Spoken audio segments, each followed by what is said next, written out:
Hey guys, so this is probably going to be first video I upload. I'm doing this as a test. Like, I did some test stuff to see how the flip would work, which is what I'm using right now, and how it would pick up my voice and things like that. I'm shooting this at 12 a.m., so midnight. Technically Friday now, May 22nd. Friday.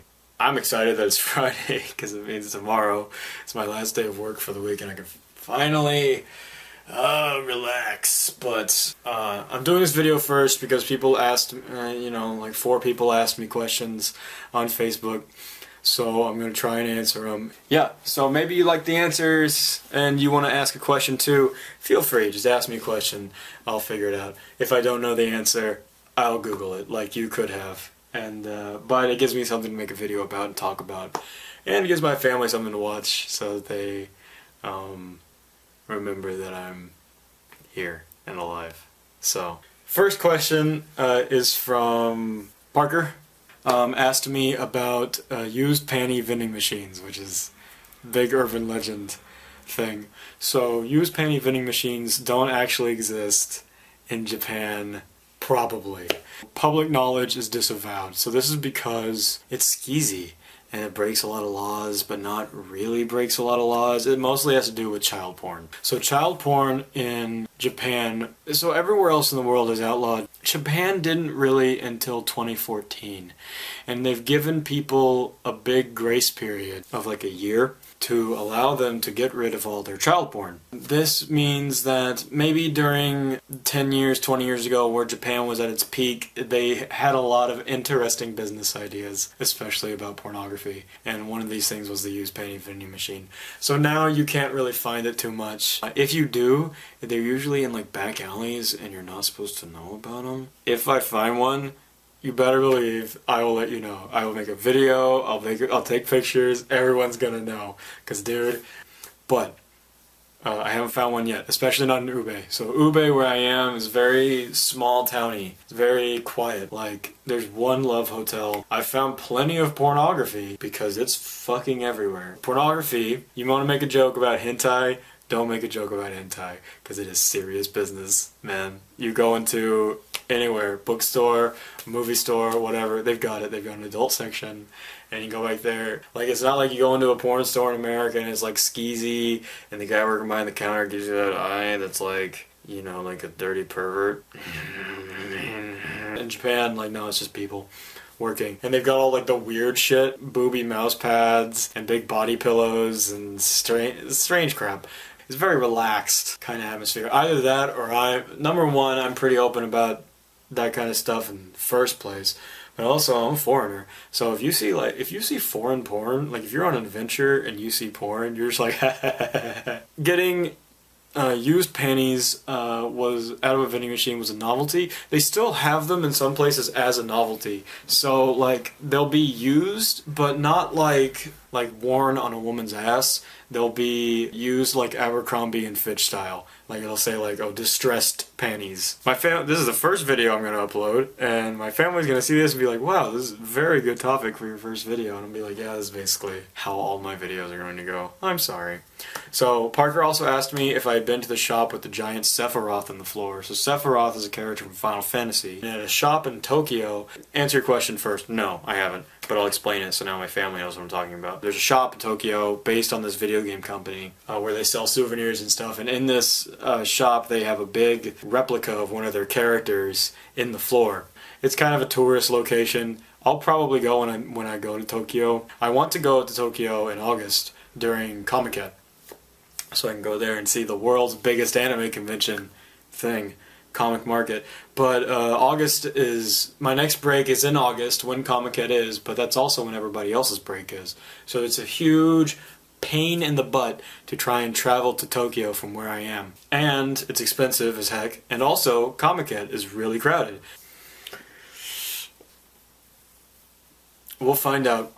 I got asked a question from Sparks about NEETs, so I can't tell if he's trolling, but in case he's not, I'm going to say it's not so much a problem. I'll preface it by saying that, so I'm an American working in a school in Japan, so I don't interact with NEETs. If I knew them, they wouldn't interact. Like if I knew there was one, they wouldn't interact with me based on the kind of, well, they're not hikikomori. So, okay, there's three things you need to know going in, okay?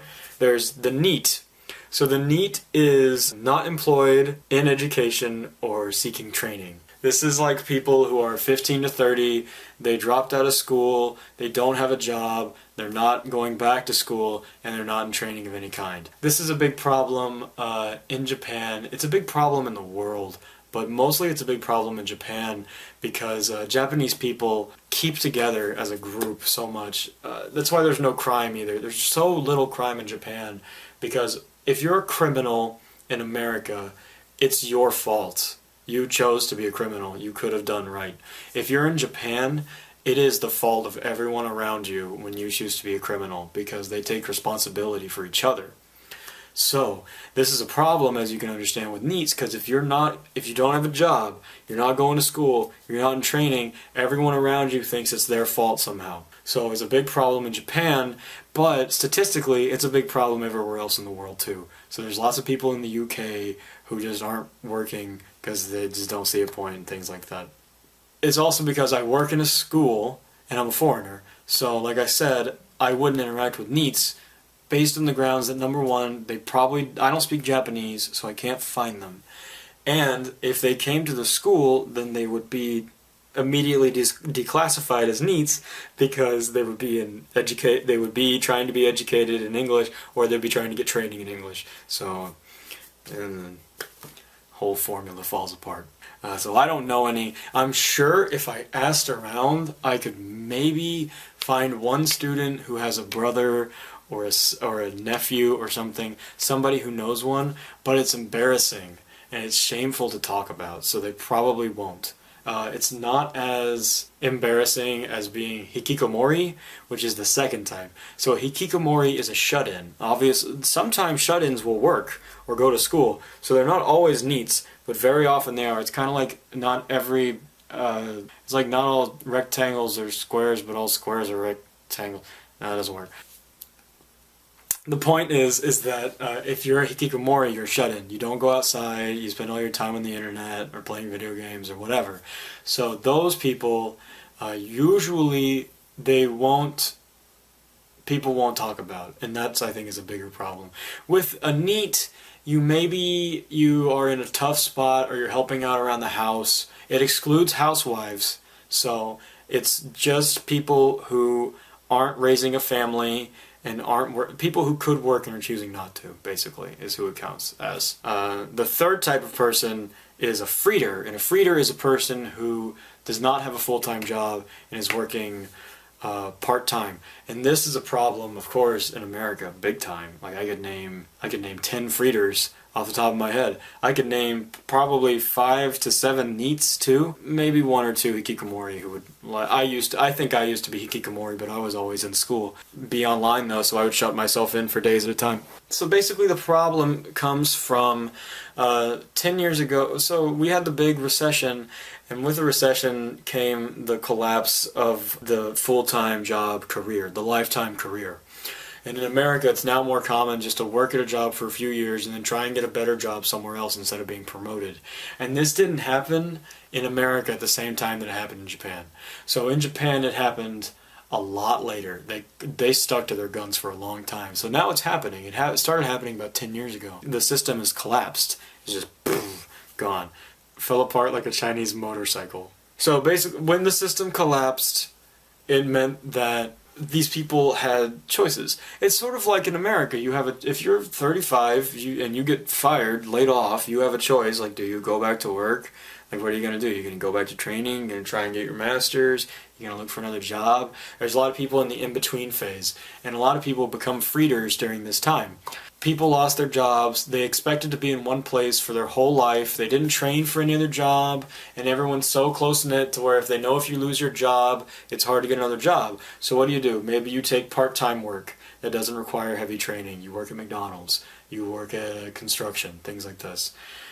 So those are freeders. You don't want a salaryman job. There's a lot of young people right now who don't want salaryman type jobs, just work their ass off till they die because there's a social movement of people wanting to break away from that Japanese tradition of like work yourself to death. So imagine you thought you were set for life, you lose your job, you don't have another option, so a lot of people became NEETs, a lot of people became hikikomori, a lot of people became freeders. So that's really the problem. I think it will get better. I think. So I think it's not so much, the reason I think it will get better is because there hasn't been education reform in Japan for a long time. And it's coming in America, probably coming down the pipe here in the next 20 years. It really should, due to the internet. And that hasn't hit Japan yet. And when it does, I think they're going to adapt to it very quickly, which means that people can go home, get training, and then go to work doing something else. People who want jobs don't have a hard time getting them as much in Japan.